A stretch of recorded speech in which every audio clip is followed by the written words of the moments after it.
मी आलेली आहे माझ्या गावी म्हणजे सासरी वेळमला। तर गावी कोकणात आल्यानंतर सर्वात आधी सकाळी लवकर उठायचं 6 वाजता, फ्रेश अशी फुलं काढायची झाडांची आणि देवपूजा करून घ्यायची। त्याच्यानंतर मग नाश्त्याची तयारी। हा व्लॉग आहे तो खूप उशिरा येतोय, पण काय करणार, भरपूर सारी कारणं होती, ती पुढे मी पुढच्या येणाऱ्या व्लॉगमध्ये शेअर करेनच।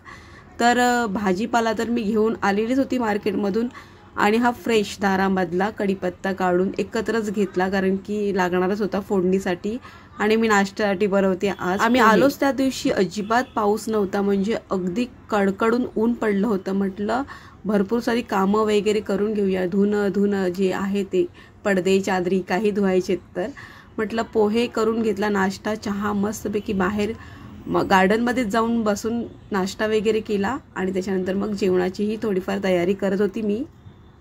चला तर मग मोकळ्या वातावरणामध्ये इथे आमचा चहा नाश्ता झालेला आहे मस्तपैकी आणि आता जेवणाची तयारी। तर जेवणामध्ये मी बनवते 2 भाज्या बनवतेस रेग्युलर प्रमाणे। त्याच्यामध्ये आहे भेंडी आणि ही भेंडी मी गावठीच घेतलेली आहेत मार्केटमधून, पण केवढी मोठी आहेत बघा।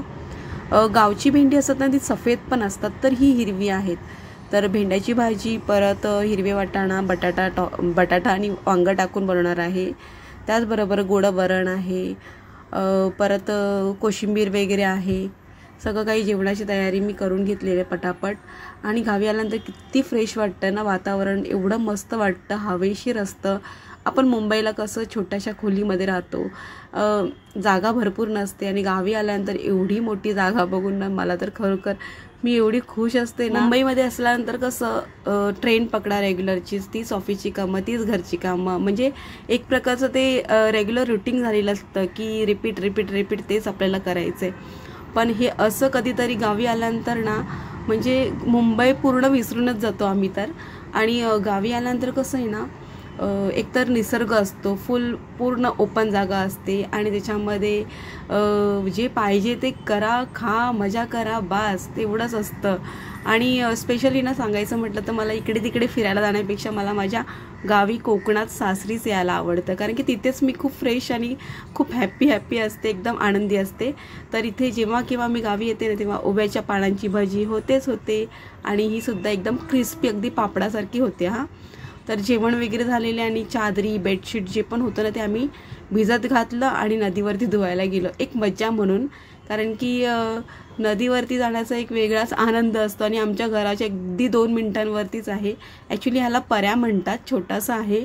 पाणी कमी होतं कारण की ऊन पडलेलं आहे ना आज, त्याच्यामुळे पाणी पर्याला कमी होतं। तर एकदम शांत असं वाहतंय पाणी, जेव्हा जास्त असतं तेव्हा पूर्ण ओसंडून वाहत असतो आणि गर्दीसुद्धा भरपूर असते। आज काय एवढी फारशी गर्दी नव्हती, हळूहळू पायांना माशीसुद्धा खात होते। धुवून वगैरे आल्यानंतर आम्ही जेवण करून घेतलं गरम, कारण की खूप भूक लागली होती। आणि ओव्याची भजी आहे, पापड, 2 भाज्या, ज्वारीची भाकरी, वरण, लोणचं, कोशिंबीर सगळं आहे। त्याच्यामध्ये आहे ताक, कारण की ताकाशिवाय पूर्ण जेवण अपूर्ण आहे। जेवण झाल्यानंतर मग भांडी वगैरे आवरल्यानंतर जेव्हा मुंबईवरून गावी येतो तेव्हा 1-2 झाडं घेऊनच येतो। त्याच्यामध्ये आज लावतोय आम्ही ॲव्होकाडो, तर ते सुद्धा झाड आम्ही लावून घेतोय। नारळसुद्धा एक आहे, आणलेला बेडशीटसुद्धा मस्तपैकी उन्हामध्ये अगदी सुकून गेलेले आहेत आणि झाडंसुद्धा लावून झालेली आहेत। बघता संध्याकाळचे 6 झाले आणि झाला चहाचा टायमिंग।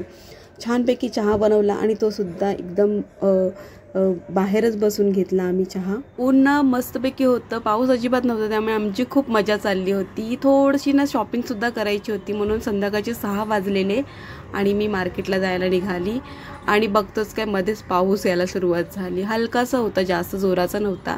तर हा होता माझा गावी आल्यानंतर पहिला दिवस, म्हणजेच मिनी ब्लॉग आहे। तुम्हाला कसा वाटला नक्की सांगा। भेटूया आपण नेक्स्ट व्लॉगमध्ये, तोपर्यंत बाय, टेक केअर।